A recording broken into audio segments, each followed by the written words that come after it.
অনেক সুন্দর করে জায়গাটা বর্তমানে সাজানো হয়েছে। তবে আসলে এখানে আপনি ইতিহাস ঘাটে দেখতে পারবেন। এটি হচ্ছে কুইন প্যালেস, বর্তমান শুধু ধ্বংসাবশেষ পড়ে আছে। তারা যে ড্রেসগুলো পরে যুদ্ধ যাইতে হয় সেরকম একটি ড্রেস আছে। এবং এখান থেকে এখন আমরা চলে যাব সরাসরি রাজবাড়ি। সো চলেন, লেটস গো। আসসালামু আলাইকুম guys, welcome back to my channel with another blog video. আজকে আমি আবারও চলে এসেছি বাংলাদেশের এক অন্যতম সুন্দর জেলা নাটোরে। আজকের ভিডিওতে থাকছে নাটোরের উত্তরা গণভবন এবং থাকছে নাটোরের ঐতিহাসিক রাজবাড়ি। সো চলেন, লেটস গো। নাটোরের মাদ্রাসা মোড় থেকে এগিয়ে চললাম গণভবনের দিকে। যেতে যেতে দেখছিলাম নাটোরের অপরূপ সুন্দর পরিবেশ। একটু সামনে এসে দেখি নাটোরের ডিসি পার্ক, আর রাস্তার ওপারে ছিল নাটোর ক্রিকেট স্টেডিয়াম। এসব দেখতে দেখতে চলে এলাম উত্তরা গণভবনের সামনে।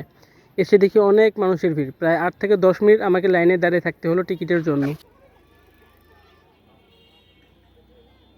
পাক্কা 10 মিনিট টিকিটের জন্য লাইনে দাঁড়িয়েছিলাম এবং 10 মিনিট পর টিকিট হাতে পেলাম। টিকিটের দাম হচ্ছে মাত্র 30 টাকা এবং এই মাত্র গণভবনে প্রবেশ করলাম। সো চলেন এখন পুরো গণভবনটি ঘুরে দেখা যাক।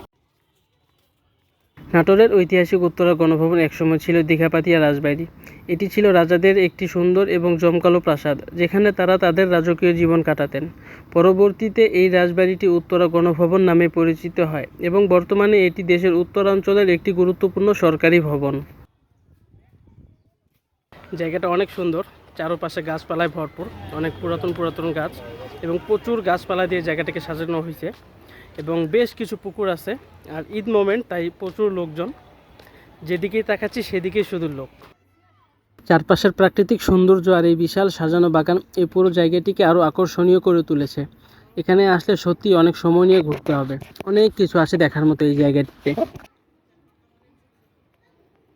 জায়গাটা খুবই সুন্দর, অনেক সুন্দর করে সাজানো, অনেক পুরাতন বিল্ডিং দেখা যাচ্ছে, কিছু মূর্তি দেখা যাচ্ছে, অনেক কামান দেখা যাচ্ছে এখানে।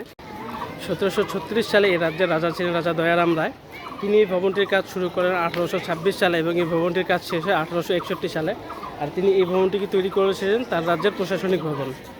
এবং এখানে আসলে অনেক ঐতিহাসিক জিনিস দেখা যায়, অনেক পুরাতন জিনিস দেখা যায়। রাজার আমলের অনেক কিছু রাখা আছে, রাজার ব্যবহার করার অনেক জিনিসপত্র রাখা আছে, রানীর ব্যবহার করার অনেক জিনিসপত্র রাখা আছে। একটি সংগ্রহশালা আছে। এখানে আসলে অনেক পুরাতন কিছু মূর্তি দেখতে পারবেন, যে জিনিসগুলোর ভিডিও এবং ছবি তোলা নিষেধ আছে, তাই সেগুলো ঠিকভাবে দেখাতে পারছি না। এই জায়গাটায় সেই সময়ের রানীর ব্যবহার করা অনেক জিনিসপত্র রাখা আছে। এখানে দেখা যায় পুরনো খাট, কাঠের আসবাবপত্র আর কিছু সুন্দর মূর্তি। এই জিনিসগুলো দেখলেই বোঝা যায় তখনকার সময়টা কতটা রাজকীয় ছিল। আর এখানে কিছু পুরনো বইও আছে, যেগুলো সেই সময়ের ইতিহাস আর জীবনের কথা মনে করিয়ে দেয়। 1706 সালে শুরু হয় এই রাজকীয় ইতিহাসের গল্প। সময়ের প্রবাহে 1897 সালে তার রূপ নেয় উত্তরা গণভবনে। ইতিহাস, ঐতিহ্য আর সৌন্দর্যের মিলনে আজও এটি সবার হৃদয় ছুঁয়ে যায়।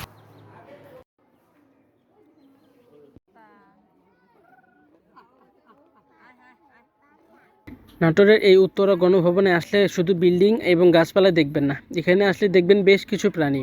যেমন এখানে আছে হরিণ, ময়ূর এবং বেশ কিছু খরগোশ, এবং এছাড়াও একটি বানর এবং বেশ কিছু গিনিপিগও দেখা যায়।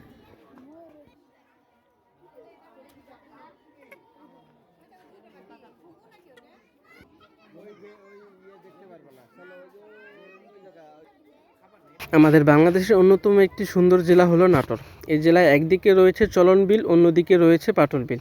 একদিকে দেখা যায় পুরাতন রাজবাড়ির ইতিহাস, আবার অন্যদিকে দেখা যায় উত্তরা গণভবন।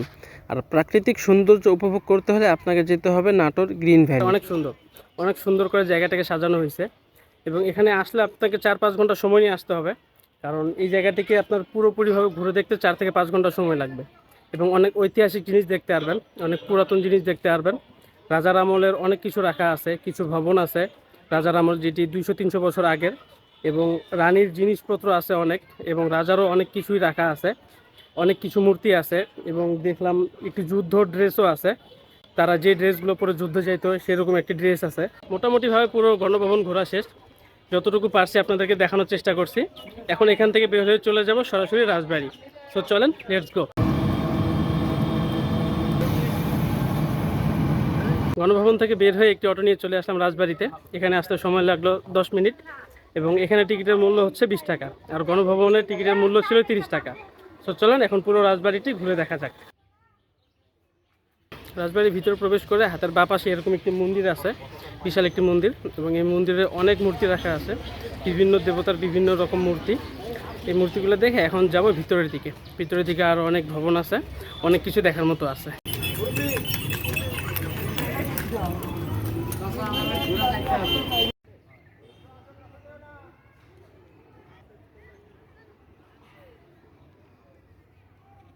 এটি হচ্ছে রাজবাড়ি এবং প্রতিটা রুম তালামারা। তবে এখানে লেখা নাই যে কতদিন আগে এই রাজবাড়িটা তৈরি করা হয়েছিল। তবে দেখে মনে হচ্ছে 200 থেকে 250 বছর পুরাতন হবে, কারণ এই ভবনটি এবং গণভবনের যে ভবনগুলো আছে দেখতে অনেকটা একই রকম এবং দেখে মনে হচ্ছে ওরকমই বয়স হবে। এটি হচ্ছে কুইন প্যালেস, বর্তমান শুধু ধ্বংসাবশেষ পড়ে আছে। তবে একটি সময় এই জায়গাটি অনেক সুন্দর ছিল দেখতে, যেটা বোঝা যাচ্ছে। এখন শুধু ধ্বংসাবশেষগুলো পড়ে আছে। জায়গাটি এরিয়াও বিশাল বড়, চারপাশে গাছপালায় ভরপুর এবং বেশ কয়েকটা পুকুর আছে। তবে রাজার বাড়িগুলো সম্পূর্ণভাবে ধ্বংস হয়ে গেছে, শুধু কিছু দেওয়াল টিকে আছে এবং একটি ভবন টিকে আছে। মেন যে ভবনটি রাজার, সে ভবনটি টিকে আছে। তবে এই জায়গাটা অনেক নোংরা অবস্থায় আছে। চাইলে এই জায়গাটিকে অনেক পরিষ্কার করে রাখা যায়। যেভাবে এটা সংরক্ষিত করা আছে, এইভাবে এর থেকেও আরও ভালোভাবে সংরক্ষিত করে রাখা যায়।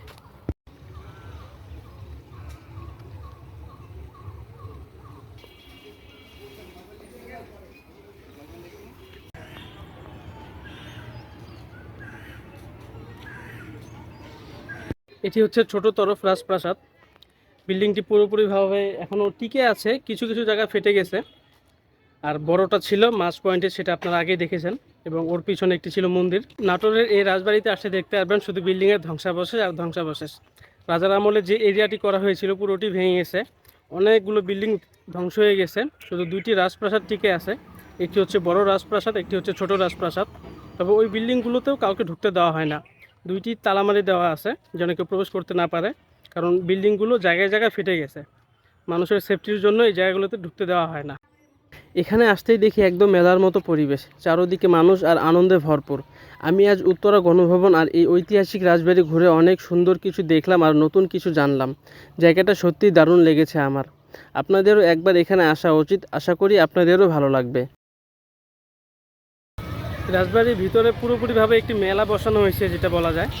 নাগরদোলা আসছে এবং অনেক দোকানপাট আসছে এবং মেলার মতো অনেক কসমেটিক্সের দোকান আসছে, খেলনার দোকান আসছে এবং মেলা বিভিন্ন রকম যা যা জিনিস থাকে এখানেও ঠিক সেরকম জিনিসগুলোই আছে।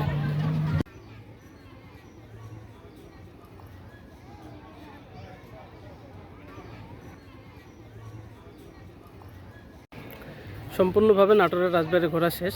আজকে ঘোরা হলো নাটোরের গণভবন এবং নাটোরের রাজবাড়ি, এই দুটি ঘোরা শেষ। এখন এখান থেকে বের হয়ে যাব।